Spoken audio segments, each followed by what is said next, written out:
Bienvenue sur CivilNet. Mes invités sont Blandine et Luc Bourreau. Ils sont tous les deux à la retraite, mais ça ne les empêche pas d'être très actifs.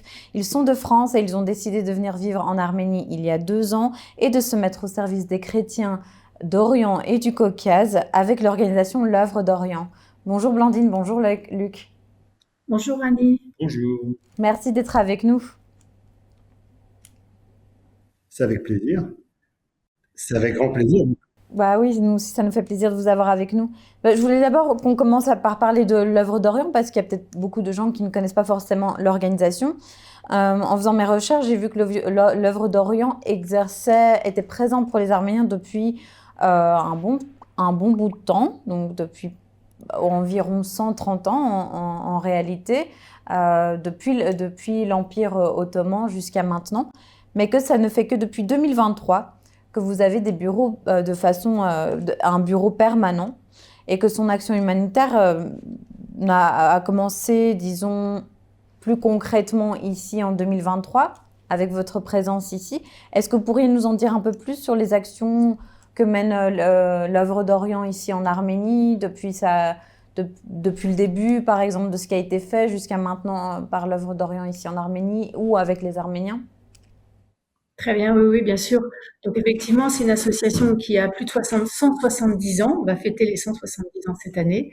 Et en fait, donc l'Œuvre d'Orient a toujours été très proche des chrétiens. Et quand ils ont appelé les adhérents à l'époque, ont aperçu qu'il y avait eu des massacres dès le 19e siècle, n'ont pas voulu laisser les chrétiens à leur sort. Et donc tout rapidement, on a pu aider la population arménienne, que ce soit à l'époque en Turquie ou en Arménie. Elle a été aussi très impliquée au moment du génocide, en 1915.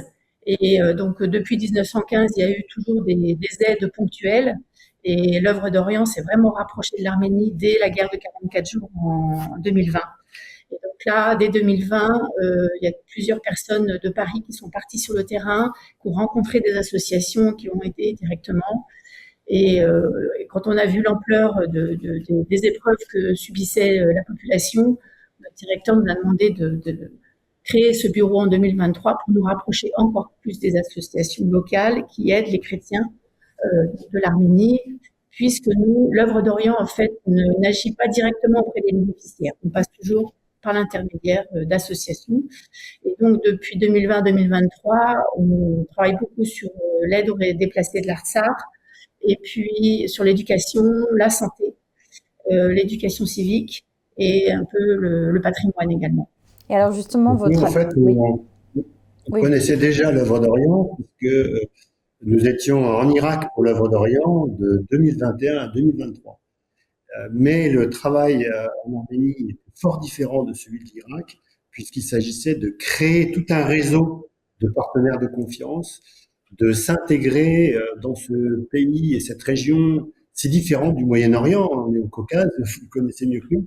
Et donc, on a démarré de manière assez modeste finalement en 2023 et on se rend compte maintenant, après plus de 2 années, puisque nous sommes dans notre troisième année à Erevan et dans l'Arménie, eh bien, nous rendons compte qu'on a pu tisser avec beaucoup de liens amicaux, professionnels, efficaces, avec un grand nombre d'associations dans l'ensemble du territoire. Pas seulement, on agit assez peu finalement à Erevan, parce que les besoins sont surtout dans les provinces, soit dans le nord ou dans le sud, ou même dans le garde clinique.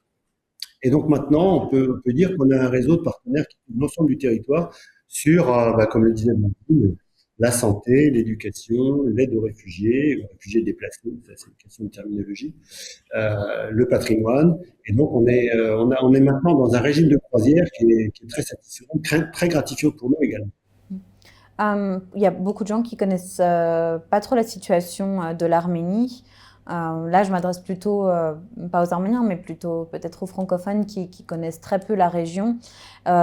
Si vous, en 3 ans de vie, déjà, est-ce que vous avez appris des choses que vous ne connaissiez pas sur l'Arménie? Et comment est-ce que vous aimeriez que ces personnes-là comprennent les défis ou bien l'évolution du pays? Ouais. Nous, effectivement, d'abord, on a été frappé par le capital humain de l'Arménie, la qualité des rencontres, et aussi les challenges de l'Arménie. Donc ça, c'est vraiment frappant. Et c'est vrai qu'on n'était pas confronté à cela quand nous vivions soit en France, soit au Moyen-Orient. Et donc les défis sont nombreux, hein, vous les connaissez autant que nous, mais puisque nous, on n'a pas de racines arméniennes et on peut parler à des gens qui, voilà, justement, qui n'ont pas ces antécédents arméniens qui forgent quand même la culture arménienne, l'identité arménienne. Eh bien, ce qu'on peut dire, c'est que d'abord, je dirais, c'est un éclat de civilisation chrétienne et quasiment européenne, assez éloignée de l'Europe finalement, et entouré de civilisations qui lui sont pas particulièrement favorables, enfin, ou même qui sont parfois des adversaires clairs. Et ça, c'est tellement différent de la situation de confort relatif dont on jouit en Europe qu'on a eu les yeux complètement ouverts.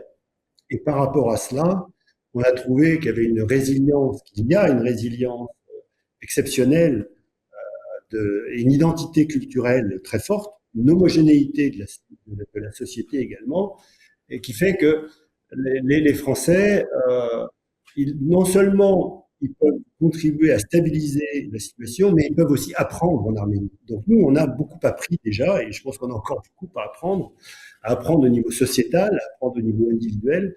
Et ça, tout ça, ça a été des grandes découvertes qu'on essaie de faire partager à des Français qui ne connaissent pas l'Arménie d'ailleurs, puisqu'on organise des voyages, on communique, on est appelé à communiquer, à témoigner en France, et on le fait avec grand plaisir. Et notre association est très engagée justement dans le soutien auprès de l'Arménie et des déplacés de l'Artsakh. Et justement, pour mieux faire connaître l'Arménie en France, on a organisé aussi un colloque sur le patrimoine immatériel l'année dernière. On organise régulièrement des événements. Et prochainement, donc, on va organiser une soirée le 19 janvier, encore pour toujours parler. Alors là, c'est au profit des écoles chrétiennes francophones de l'Orient, mais l'Arménie sera très présente puisqu'on aura des artistes sur place. Donc, dès qu'il y a une possibilité, nous engageons toujours à parler de l'Arménie, puisqu'effectivement, comme vous le dites, c'est un pays très méconnu en France, même si les gens savent qu'il y a beaucoup d'Arméniens en France, puisqu'ils sont très intégrés. Mais finalement, le pays lui-même est encore assez méconnu et nous faisons mieux pour le faire connaître. Donc vous avez souligné, Luc, le fait justement que ce qui vous avait marqué, c'était le capital humain. Mais qu'est-ce qui vous a peut-être choqué, peut-être fait un choc culturel quand on en vient à la situation peut-être sociale du pays, dans la situation dans laquelle les Arméniens vivent en Arménie, du conflit, du post-conflit. Vous dites que vous travaillez également pour aider les réfugiés de l'Artsakh. Vous avez pu vous rendre sur le terrain certainement. Quelles observations vous en tirez de tout ça? Personnellement, moi, ce que j'ai ressenti, c'est qu'on parlait de choc, c'est que j'étais très impressionnée par le traumatisme de la population, le traumatisme des guerres récentes, mais en fait un traumatisme qui se transmet de génération en génération, du fait des précédents pogroms ou génocides. Et j'ai l'impression que c'est un gros poids pour la population. C'est comme ça que je le ressens. C'est ça que j'ai pu avoir. Je sais pas si donc, moi, ce qui m'a frappé, c'est la différence entre Erevan et les provinces. Et ça, c'est frappant, j'allais dire choquant, puisque on voit cette richesse, entre guillemets, à Erevan, cette abondance, ce commerce qui a beaucoup de succès, et on en est très heureux, mais on voit aussi en province des difficultés qui s'accumulent. Et donc nous, on souhaite, on prie pour que il y ait ce qu'on appelle un peu plus de redistribution entre la capitale et les provinces. Ça, c'est une chose. J'allais dire aussi qu'on est frappé par les tensions politiques actuelles sur lesquelles on n'a pas de point de vue d'experts, parce qu'en fait, là, ce sont des sujets très intimes, très, très complexes. Par contre, on est un peu témoin de ces tensions. On les comprend puisqu'il y a des élections qui s'annoncent, et des tensions, il y en a autant en Occident, enfin en France et ailleurs. Mais là où on est frappé, c'est que on a un pays qui, par sa population, est quand même nettement en infériorité par rapport aux pays avoisinants qui sont pas amicaux du tout là, hein, et qui ont des populations pour la Turquie 20 fois plus élevées. Donc et c'est vrai que s'écharper par presse interposée dans cette situation, c'est compliqué quoi. Enfin, ça peut créer des faiblesses. Donc là, pour en revenir un petit peu, juste pour contextualiser, je pense que vous parlez des tensions, quand vous parlez de tensions politiques, vous parlez des tensions entre l'Église apostolique arménienne, j'imagine, et entre le gouvernement arménien. Notamment, bien sûr. Voilà, et moi je voulais revenir là-dessus. Je sais que l'organisation est chrétienne mais apolitique, donc ici c'est pas une question de point de vue politique, mais le fait est que l'œuvre d'Orient a l'élément fondateur, c'est le christianisme, et c'est une organisation qui est catholique aussi, donc l'élément religieux est très important au-delà de l'élément humanitaire. Face à cette situation, justement, vous l'avez souligné, on est un petit pays entouré de pays musulmans, de façon générale, mis à part la Géorgie. Mais pourtant, il y a des mésententes entre l'État et les instances religieuses arméniennes. Comment c'est perçu par l'œuvre d'Orient, tout ça? Est-ce qu'il y a pour vous une menace face à la religion? Est-ce que c'est quelque chose qu'il faut préserver à tout prix? Je le ressens plus comme une tristesse, le fait qu'on ne puisse pas travailler ensemble, parce que nous, on est plutôt l'œuvre d'Orient, on travaille sur le dialogue, on travaille avec tout le monde. Hein, même si on s'occupe principalement des chrétiens d'Orient, mais dans ces fameuses écoles là, au Moyen-Orient, on accueille aussi des musulmans, on accueille tout le monde. On n'est pas dans le conflit, on est dans le dialogue. Et là, c'est vrai qu'on assiste un peu démunis à... Oui, donc nous, on est dans la perspective du dialogue, quelles que soient les circonstances. Un dialogue qu'on pousse, qu'on appelle en interreligieux, c'est-à-dire avec les musulmans, en interéglise chrétienne, donc écuménique. Et donc, surtout à notre niveau, on n'a pas de position à prendre. On sait que l'Église apostolique est totalement intégrée à l'identité nationale. Et donc, c'est une instance qui assure une pérennité de la nation, etc. Donc c'est très important. Mais de là à prendre une position, on y prendrait, je pense qu'on se tromperait parce qu'on n'a pas la connaissance suffisante. Et puis encore une fois, si on doit prendre une position, c'est celle du dialogue. Et donc on a l'occasion de préciser que nous rencontrons des diocèses apostoliques. Pour nous, on n'a pas de mission de travailler uniquement avec les uns ou les autres. On est dans un dialogue de respect avec certains diocèses. Et donc et l'œuvre d'Orient apprend des choses grâce à cela. Et on reçoit ces diocèses. On n'a pas un dialogue institutionnel, parce que nous ne sommes pas une institution religieuse. Nous, on est une association de soutien et d'aide humanitaire. Donc, on ne peut pas se mettre à un niveau de dialogue institutionnel. Par contre, on peut avoir des dialogues sur les projets. On en a parlé. Qu'est-ce qui motive l'œuvre d'Orient? Est-ce que c'est le fait que l'Arménie a pour réputation d'être le premier État chrétien du monde, et le christianisme est très souvent aussi souligné en Europe ou en Occident sur le fait que l'Arménie est un pays chrétien, et c'est vraiment quelque chose qui est vraiment souvent mis en avant, très souvent. Est-ce que justement ce facteur du christianisme, c'est quelque chose qui est important pour l'œuvre d'Orient, et pourquoi dans ce cas-là c'est un moteur pour aider justement les Arméniens ou bien apporter une aide humanitaire? En quoi est-ce que ça se reflète dans votre foi? Parce que j'imagine que vous êtes chrétien et que vous avez la foi, mais en quoi est-ce que justement cette foi, en fait, peut-être vous donne un moteur pour poursuivre votre travail ici, aussi loin de la France aussi? C'est pas évident. Il y a peu de gens qui décident à leur retraite de partir pour des missions humanitaires dans un pays qui leur est inconnu. Donc est-ce que cette notion de chrétienté, de foi, ça vous motive en Arménie? Oui, c'est un facteur de motivation, c'est certain. Un deuxième facteur de motivation, c'est la découverte et l'enrichissement qu'on en tire d'une civilisation différente de la nôtre, effectivement ancrée dans les siècles des prédécesseurs quasiment de la conversion au christianisme.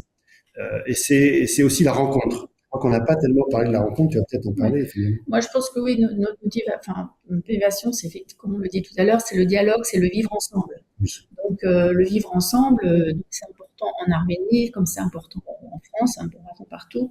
Et donc, nous, on essaie de mettre notre petit grain de sel pour pouvoir améliorer cette vie entre les différentes communautés.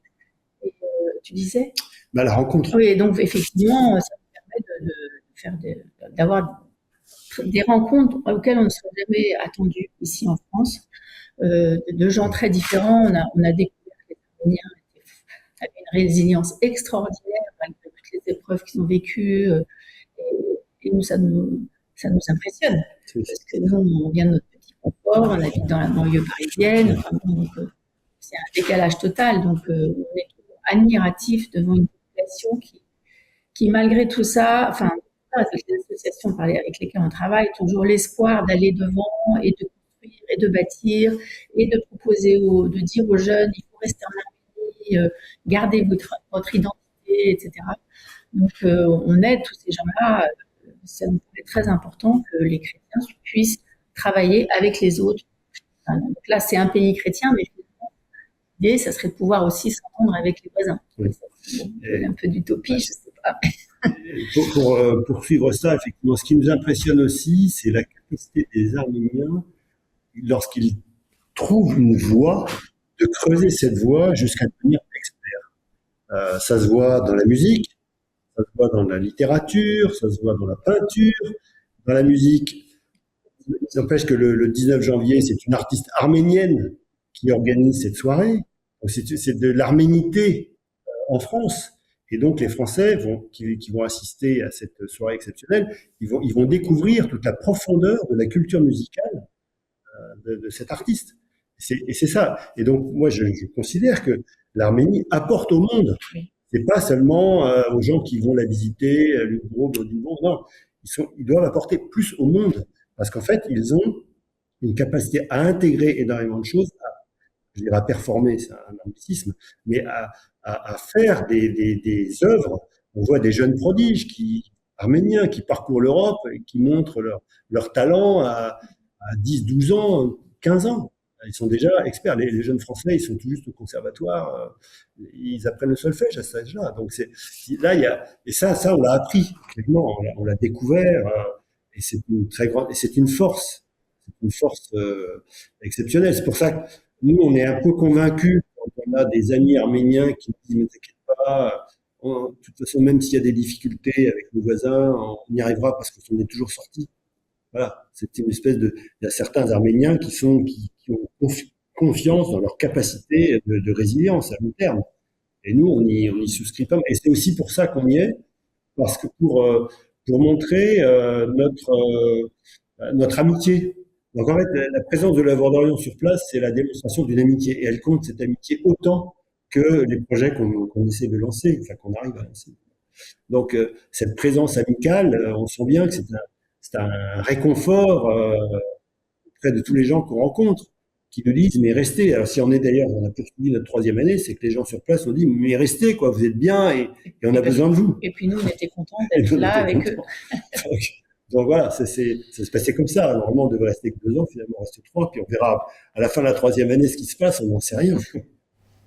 Merci beaucoup. Je voulais vous demander justement, vous avez répondu, c'est est-ce que vous comptez rester encore un petit peu ici en Arménie, mais apparemment vous savez pas encore. Oui.